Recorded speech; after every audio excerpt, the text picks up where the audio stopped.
wiil dhalinyaro ah oo u dhashay Sacuudiga ayaa booqday dalka Japan, wuxuuna boggiisa Facebook ku soo qoray sidan: waxaan degay mid ka mid ah hoteelada qaaliga ah ee waddanka Japan, anigoo ku dabaalanaya barkada dabaasha hoteelku leeyahay oo cidina aysan ila joogin ayaan ku dhex kaadiyey barkadii dabaasha. Kadib alarm ayaa yeeray, waxaana yimid shaqaalihii hoteelka, barkadii ayay iga soo saareen.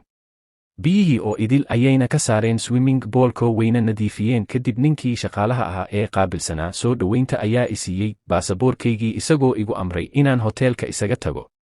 waan ka tegey, laakiin mar walba oo aan hotel kale kirayso is-iraahdo waxaa la ii soo celiyaa baasaboorkaygii, waxaana la igu yidhaahdaa sow adigu ma tihid ninkii. dhowr hotel oo aan isku dayay inaan seexdo waa la iga diiday iyagoo iila dhaqmaya isla sidii.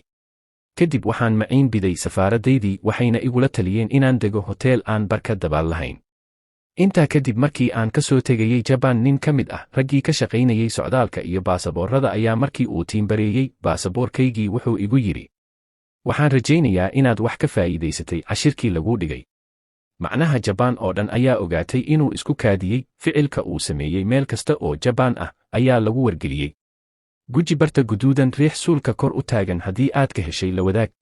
qof aad u malaynayso inuu Japan u socdo.